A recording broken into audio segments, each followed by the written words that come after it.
Sabe, existem certos eventos que simplesmente mudam o rumo da história. O incêndio na fábrica Triangle Shirtwaist foi um desses. E não foi só uma tragédia, foi um verdadeiro ponto de virada. Um momento que redefiniu para sempre a segurança no trabalho nos Estados Unidos.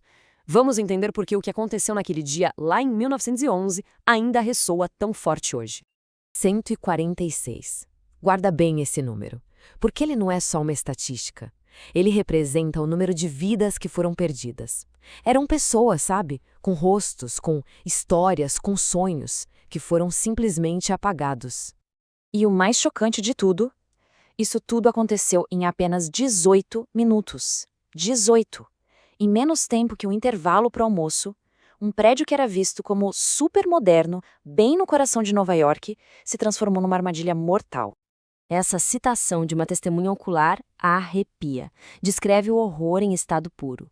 Imagina a cena. Na rua, uma multidão olhando para cima, de mãos atadas, assistindo aquelas trabalhadoras encurraladas, tendo que fazer uma escolha impossível, ou queimar vivas, ou pular para a morte certa.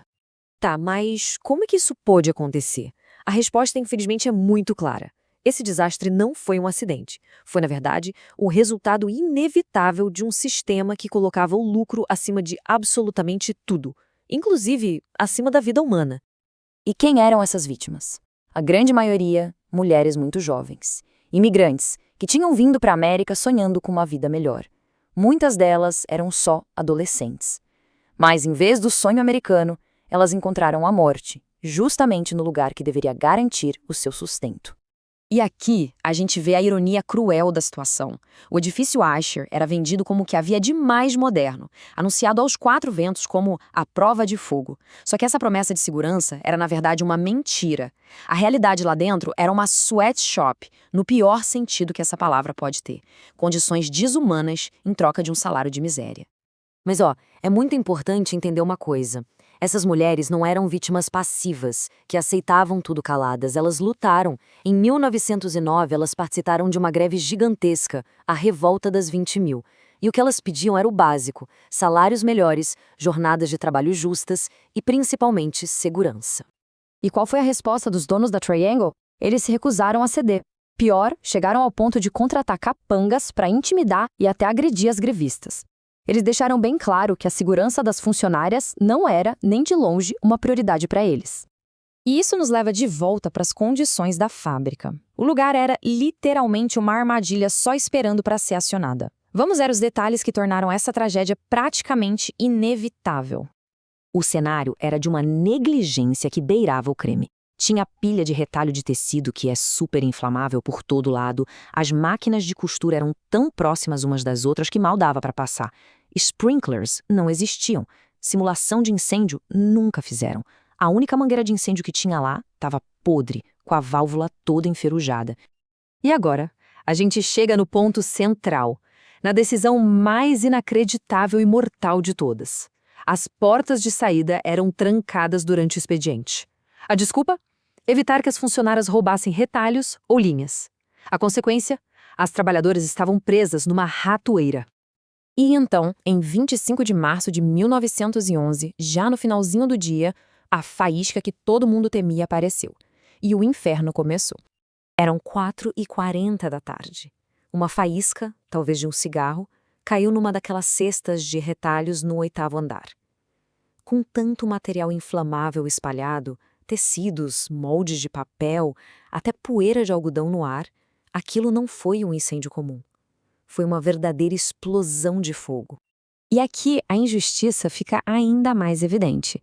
Teve um telefonema de aviso. Mas sabe para quem? Para os executivos que ficavam no 10º andar. Eles conseguiram escapar. Enquanto isso, as centenas de trabalhadoras do 9º andar não receberam nenhum alerta, nenhum alarme. Elas só perceberam o perigo quando as chamas e a fumaça já estavam tomando conta de tudo.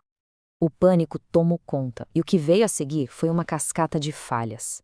As escadas, uma porta estava trancada à chave, a outra logo foi bloqueada pelo fogo. Os elevadores até fizeram umas viagens heróicas, mas logo pararam de funcionar. A única escada de incêndio super frágil desabou com o peso das pessoas. E quando os bombeiros finalmente chegaram, as escadas deles eram curtas demais. Simplesmente não havia saída. Nos dias que se seguiram, o luto da cidade foi se transformando em pura indignação. A tragédia expôs uma negligência que para muita gente era, sim, criminosa.